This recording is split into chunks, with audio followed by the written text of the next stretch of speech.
আসসালামু আলাইকুম রহমতুল্লাহি ওবরকাতুহু। সম্মানিত দর্শক, দেশ কেমন চলছে, কেমন চলবে, সামনে কি নির্বাচন হবে কি হবে না, এই বিষয়গুলো যদি বুঝতে চান তাহলে গভীর মনোযোগ নিয়ে অন্তর্দৃষ্টি দিয়ে ডক্টর মোহাম্মদ ইউনূসকে দেখতে হবে এবং তার সমস্যা, তার চালচলন, কথাবার্তা, পোশাক, ড্রেস কোড, চলাফেরা ইত্যাদি মূল্যায়ন করতে হবে। তাহলে আপনি বুঝতে পারবেন আসলে দেশ কোথায় যাচ্ছে। কারণ হলো প্রকৃতি এমন একটা বিষয়, যিনি যে চেয়ারে বসে থাকেন সেই চেয়ারের মধ্যে বা সেই চেয়ারে কতগুলো অলৌকিক ঘটনা প্রকৃতি ঘটিয়ে থাকে। এখানে প্রকৃতি বলতে যারা হিন্দু ধর্মাবলম্বী তারা ভগবান, খ্রিস্টানরা গড, মুসলমানরা যারা মহান আল্লাহ রাব্বুল আলামিন তাকে বুঝতে পারেন। তো আল্লাহ রাব্বুল আলামিনের যে খোদাই আইন রয়েছে, ল অফ নেচার, সেই ল অফ নেচারের বৈশিষ্ট্য হলো যে মানে যিনি যে চেয়ারে বসে আছেন ওই চেয়ারের সর্বোচ্চ তাপ চাপ অনুভব করার ক্ষমতা, ওই চেয়ারের ভবিষ্যৎ এবং ওই চেয়ার নিয়ে যে কী হবে এটা তার আচার আচরণ চালচলনে ওটা ফুটে ওঠে। ধরুন একজন রাজা খুব ভালো করে রাজ্য চালাচ্ছেন, আপনি দেখলেই বুঝতে পারবেন। সম্রাট আকবরের ছবিগুলো দেখলেই বুঝতে পারবেন কী অবস্থায় চলেছে। আপনি সাম্রাজ্য ভালো চলছে না, রাজা খুব দুর্দশাগ্রস্ত।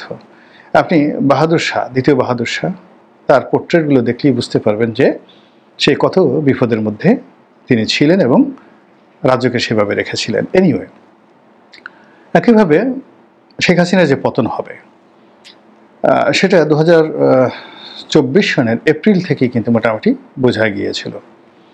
তার কথাবার্তা এলোমেলো হয়ে গেছিল, তার ডান বাম সব এলোমেলো হয়ে গিয়েছিল। তিনি অতিরিক্ত আত্মবিশ্বাস, আবার কখনো কখনো অতিরিক্ত সন্দেহ, তিনি কখনো খুব হাসি, কখনো কান্না, এইভাবে 2024 সনের শুরুটা তার হয়েছিল। তারপর তিনি যখন চীনে গেলেন, চীন থেকে যেভাবে প্রত্যাখ্যাত হয়ে ফিরে এলেন, তিনি যে উচ্ছ্বাসা নিয়ে, আবেগ নিয়ে তিনি দিল্লিতে গেলেন এবং নরেন্দ্র মোদীর সঙ্গে তার যে সম্পর্ক হওয়ার কথা ছিল সেটা হিতে বিপরীত হলো এবং তিনি সেখানে গিয়ে তৃতীয়বারের মতো টানা তৃতীয়বারের মতো প্রধানমন্ত্রী হয়ে তিনি তৃতীয়বার না চতুর্থবার হলো, 2009, 2014, 2018, 19 চতুর্থবারের মতো, টানা চতুর্থবারের মতো প্রধানমন্ত্রী হয়ে তিনি যে অভ্যর্থনা আশা করেছিলেন ওটা তিনি পাননি। এই জন্য তিনি মনক্ষুণ্ণ হন।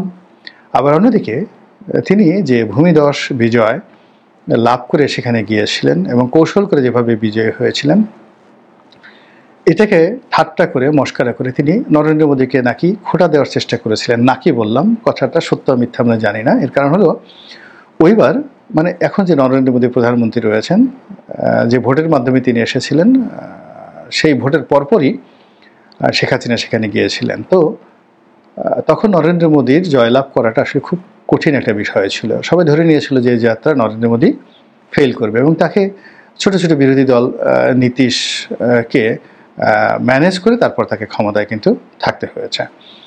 তো তখন নাকি তিনি উদাহরণ দিয়েছিলেন যে আপনি এত কম বিজয় হলেন, এত কম ভোট পেয়ে হলেন কেন, বা আমাকে বললে, আমার পলিসি অনুসরণ করলে আপনি তো অনেক ভোট পেতে পারতেন বা অনেক পদ পদবি পেতে পারতেন। এগুলো যদিও বোগাস কথা 99%, কিন্তু সবাই এটা বানিয়ে ফেলেছে।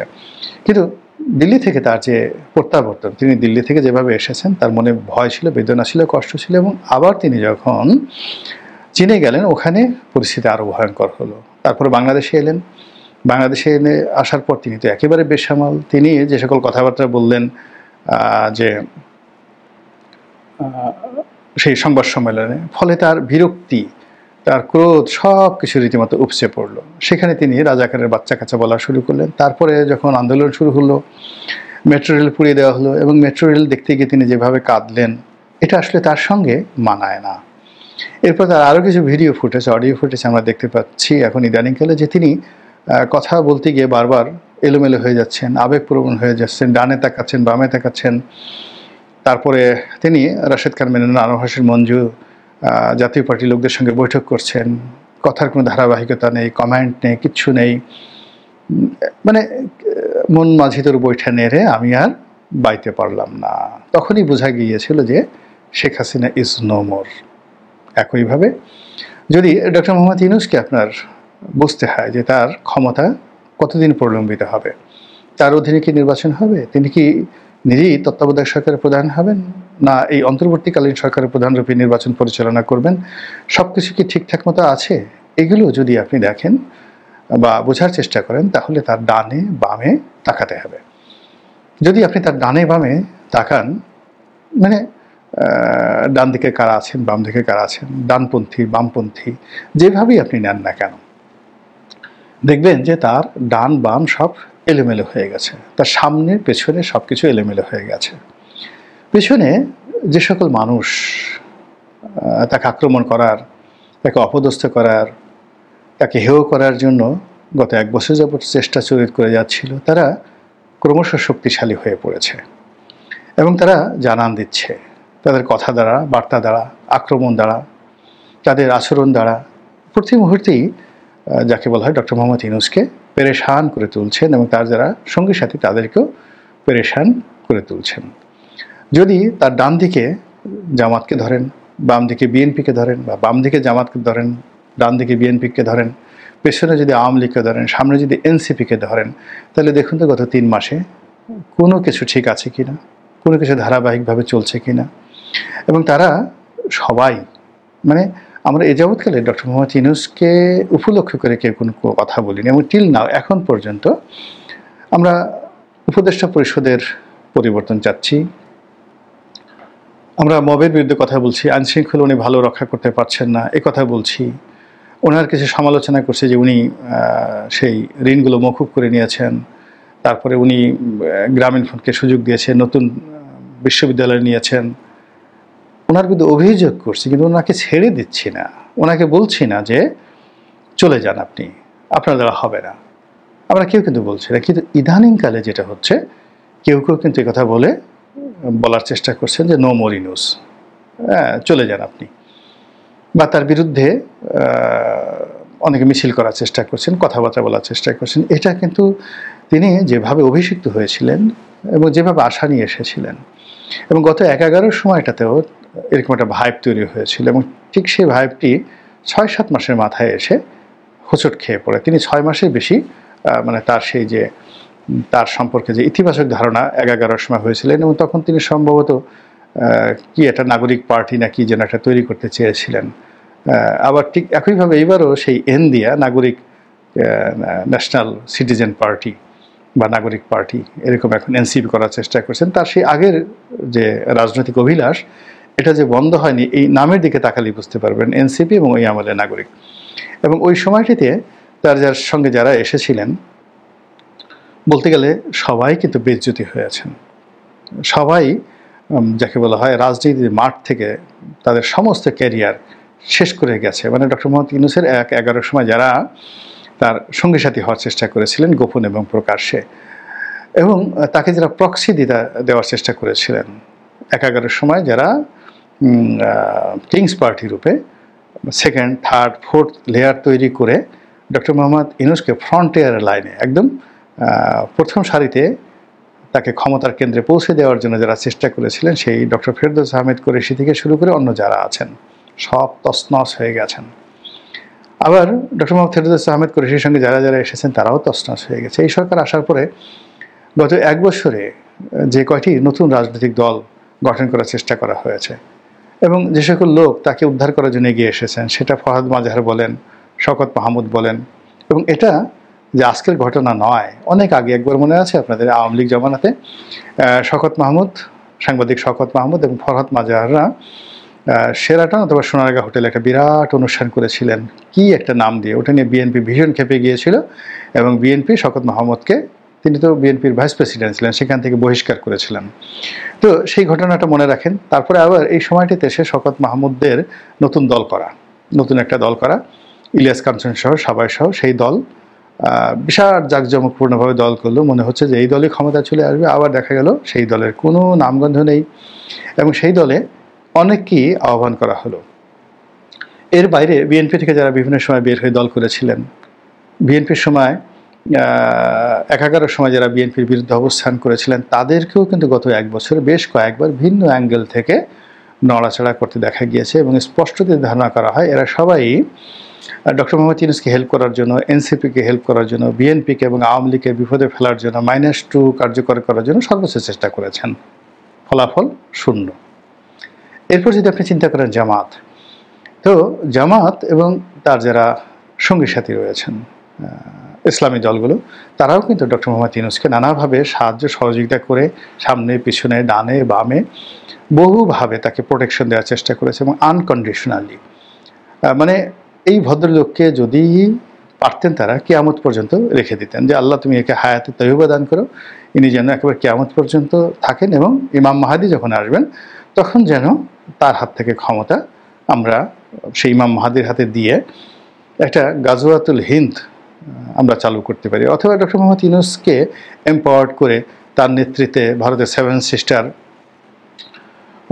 দখল করা, ভারত দখল করা, দিল্লি দখল করা, পাকিস্তান দখল করা এবং ঢাকাকে বাংলা বিহার উড়িষ্যার নয়, সুবে বাংলা নয়, একেবারে পাক ভারত উপমহাদেশের যেভাবে সবচেয়ে বড় ডাইনেস্টি, দুটো ডাইনেস্টি তৈরি হয়েছিল মুঘল জামানাতে, আওরঙ্গজেবের যে রাজত্ব ওই সময়টাতে ভারতবর্ষের মানচিত্র সবচেয়ে বড় ছিল। আর এর আগে যেটা ছিল সেটা হলো অশোকের জামানাতে, চন্দ্রগুপ্ত মৌর্য ডাইনেস্টির তৃতীয় সম্রাট, মানে প্রথমে হলো চন্দ্রগুপ্ত মৌর্য, তারপরে বিন্দুসারের ছেলে হলো অশোক, সম্রাট অশোক দ্য গ্রেট।